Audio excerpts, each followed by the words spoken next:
Hey YouTube, it's Evan Magician 34, and I've got the first of actually several spins I want to put on this new Lost Sanctuary deck. Basically it's an agent deck, I guess you'd call it. But maybe that name's not fair because it more or less revolves around 3 copies of Master Hyperion, or at least this version does. This guy's awesome. I mean, he reminds me a lot of Dark Armed Dragon, except for the fact that you can run 3, and there's even a Stratos-like effect that can go search him out of your deck. He's got so much synergy, he's got a lot of field presence, and 2700's not a bad body either, and you can summon multiples in a turn and swing over just like you did in Dad Days. It's not quite as good as Dark Armed Dragon, I admit, but he's pretty darn close. Enough that you can definitely build around him. This is still kind of a beta version of the deck, but, you know, it's something to play with. There are 3 copies of the Agent of Mystery Earth. She searches any agent except herself. She's a 2-star tuner. And with Sanctuary out, she can even go search for another copy of Hyperion, and then you can remove her to special summon Hyperion. It's pretty awesome. Running 2 copies of Agent of Miracles Jupiter. He's often the target for Earth. You can use him to special summon your removed from play stuff that you removed with Hyperion, basically, and you can even pump him to 26, so he's a good stick a lot of the time, and he can also help you swing for game. I'm still including 1 copy of Agent of Force Mars. You don't necessarily have the most life points a lot of times in this deck, so he's not very consistently useful, at least not in this build. But he's easy to search, and he's another agent and whatnot, so, you know, not too terrible, and his 3 stars makes him an interesting sync target. We're running 3 copies of Nova Summoner. He's like Shining Angel, only you can special summon it in attack or defense position. This basically just helps you.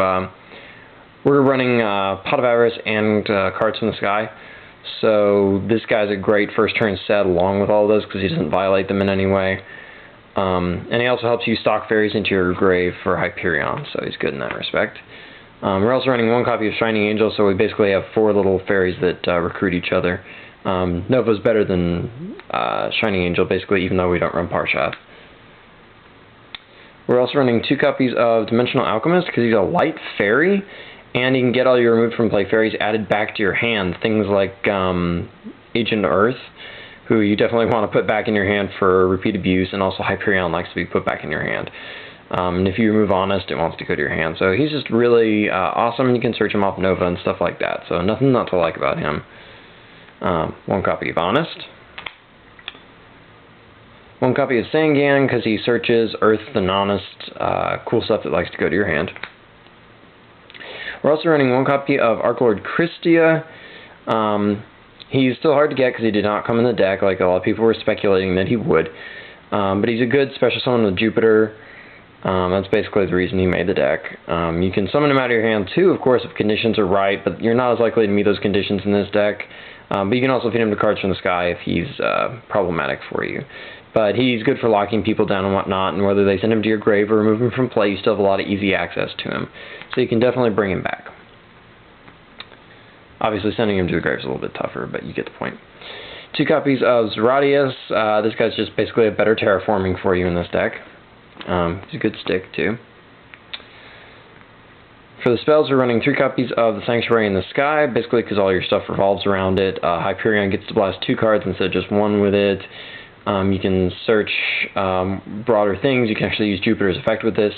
Lifeblood of your deck. And remember, extra copies of Zeratius getting this aren't a problem because you can always feed Zeratius to other effects or summon him. So definitely running 3 of that guy. We are running 3 dualities because it works great with Cards from the Sky. It helps you get a first turn where you really get to draw deep into your deck and get that consistency you're looking for. Now, obviously, this card is well over $100, and so this handful of cards right here is quite expensive, and it's unrealistic that a lot of you, that I would expect a lot of you to have 3 copies of this card. So if you don't have 3 copies of it, don't worry. You can just run Upstart Goblin. We're not worried about your opponent having less life points than you, like for Mars especially. So 3 Upstarts isn't a bad substitution for this, and you can also try Magical Mallet, but I think Upstart Goblin's a better choice in this deck, despite Mars. And if you're really that offended by Mars and that card being together, then you can always just run a 3rd copy of Jupiter, and that wouldn't be bad either. We're running 3 copies of Cards from the Sky. Once again, we're just trying to make that first turn really fast, really consistent. We're trying to keep this deck together. So, Duality and Cards from the Sky, though, combine really well. Monster Reborn. Dark Hole. We're running one copy of Burial from a Different Dimension for sure. Hyperion really likes this card, and well, there's a lot of other reasons. It's all pretty explanatory on that one. Giant Trunid. And MST, this is a great one to fire before you play your Sanctuary early in the game to blow away their set MSTs and whatnot. But cards like Warning can be bad for you too, so it's good to run that. And we're taking full advantage of 3 copies of Divine Punishment, because it's like basically a cost-free Solemn as long as you have Sanctuary out. And a lot of times you can just go Sanctuary and set 1 or 2 of these guys if you're lucky enough to have a second, and that can easily secure you game right there. It's just a really good, solid card.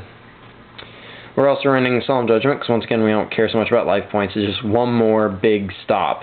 And running 3 Solemns is good over there. Running 4 essentially is better. And last but not least, we're also running Return from the Different Dimension. Even though that's 2 cards that half your life points, remember, having your life points will never actually use them all up. You can always have half of your life points. And you remove a lot of fairies in this deck, so this is an excellent kill card. Anyway, that's the main deck. The extra deck, obviously you only have the 1 tuner. Most of these are only going to be made by sinking multiple times, which is unlikely. But Return could enable it, or using Monster Reborn to steal stuff.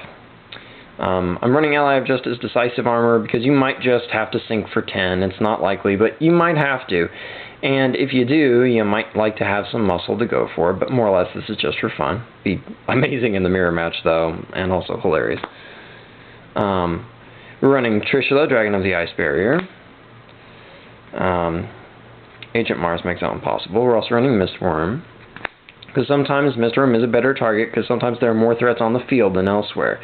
So, make wise decisions. Trishula is more flashy and impressive, but Mistworm is still a very viable option. 1 copy of Stardust Dragon, Scrap Dragon, Colossal Fighter, Thought Ruler Arcfiend, basically because if you manage to steal and sink your way up, but your opponent still has back rows, odds are good at something like Book or Enemy Controller or Deprison, all of which he stops. So he's not a bad 8-star target right now. He also works on Icarus Attack and Offering to the Snake Deity, which is relevant because of worms. We're also running Avenging Knight Parshath because you create light monsters and he's really good, and he kills just about anything face up because of his ability to change positions on things, so he's a good inclusion. Black Rose Dragon, we're not likely to go for 7, but still want to have him around. And Ancient Sacred Wyvern because you always have the light tuners, and this guy can be a good beat stick under the right circumstances. Bryanak, Dragon of the Ice Barrier, one of your most common sync targets really, is just 2+4. Gaia-Knight, Force of Earth, best 6-star beat stick. Flamveld or Kizas, in case you need to trample over something like what you think is probably a Raikou or something like that, he's nice. And for 5 stars, Ally of Justice Catastor and Magical Android. You can run TG Hyper Librarian, but really you're almost never gonna be sinking more than once in a turn anyway. And it can be a dangerous card to put into your grave for them to Monster Reborn later, potentially.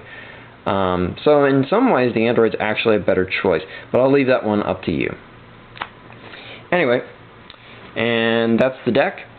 And so until next time, rate, comment, subscribe, and check out my channel for more videos.